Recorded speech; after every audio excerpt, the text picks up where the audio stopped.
Column Reader and Paul Starr of I'm a Beer Hound. We're at Rio Town Pub on a sunny day, sunny afternoon. Yeah. It's like noon, so we're drinking. Yeah. It's 5 o'clock somewhere. There you go. So we're going to talk about Lansing's Beerfest at the Ballpark. Yep. So let's talk about how the event started. Yeah.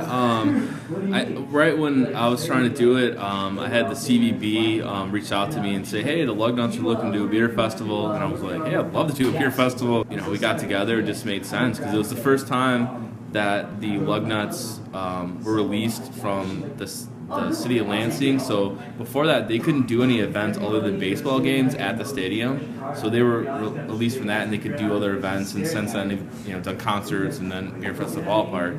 In the first year, we had 2,200 people out, and we were like, wow, this is great. That was more than we were expecting, and we've seen constant growth until last year from the festival. The festival has grown every year, but bad weather can, It's Michigan. Yeah, bad weather can kind of hurt a festival here and there. I think that we've done a really nice job of putting on a quality festival. So aside from the attendance fluctuating, what has been like the mainstays of the festival? So what has been there since the beginning, whether it be a specific brewery or like the idea behind the festival? I know you want to promote a lot of Michigan products and businesses. I think that just having a festival in the Ballpark, it's just a cool atmosphere.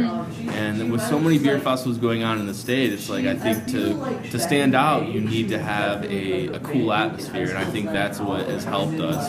And I feel like we've done a really good job of putting on a quality festival. And also, too, we always give a nice festival glass, which a lot of festivals don't give. I have a couple of those. Yeah. I've actually seen some of those glasses thrown on dropped on the concrete and bounced. Oh. Yeah. So durability. Yeah. So and that's why we have a thick glass is we don't want anybody getting cut and stuff like that. But it's like I want to have a glass that after the festival that people would use that glass for something else. If it's like for orange juice or a mixed drink or wine or whatever. And I think that people appreciate having a nice festival glass. It's a souvenir. Yeah. Yeah. So what do you guys offer? Because I'm not a beer drinker. Yeah. Like I'm drinking cider. Yeah. So for people that are like, I like the atmosphere of festivals and I like maybe live music or I like the ballpark scene, but I don't like craft beer. I'm not that cool. Well, I mean, we have a ton of ciders. We have a few different meads, and then we have 3 different distilleries. So I mean, there's tons of options. If beer's not your thing, we have tons of options. Like if you ever had Cellarman's, they have this. It's like a Moscow Mule mead. It's excellent. They have a pineapple cider that's excellent. I've had a pineapple cider. Yeah.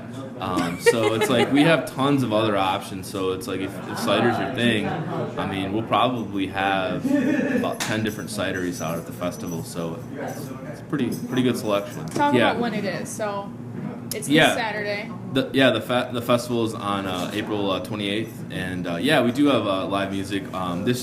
Like last year we started when we shut down Michigan. We have the main stage out on Michigan, and we have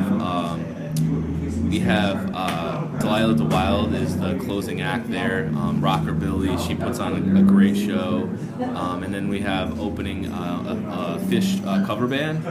And then in the back of the very back concourse of the stadium, we have like an acoustic stage. We have 3 different acts playing there. Mark Warner, Shelby and Jake, and the Swift Brothers.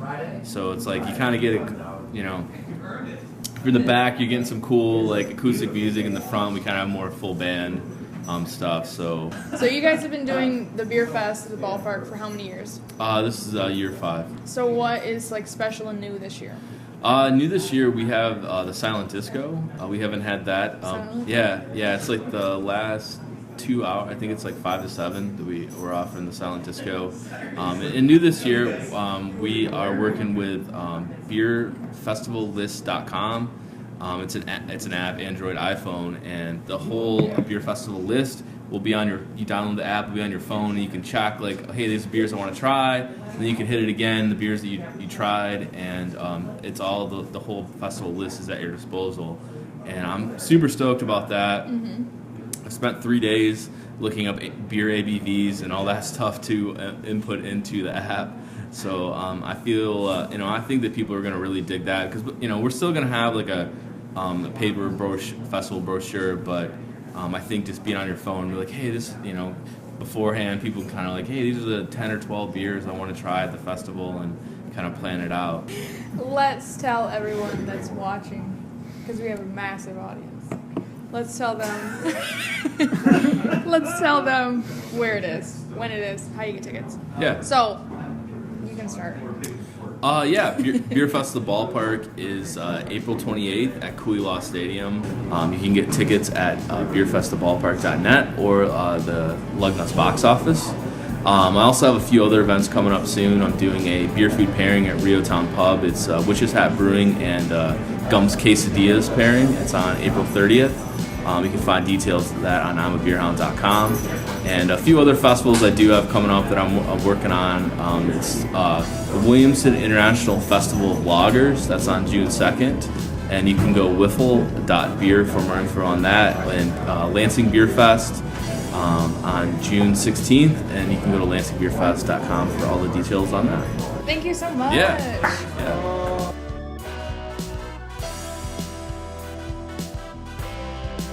What was I going to ask? What's new this year? I'm the best at the blooper reels. One That's all sip I'm of here cider. for. Yeah. Woo! Okay.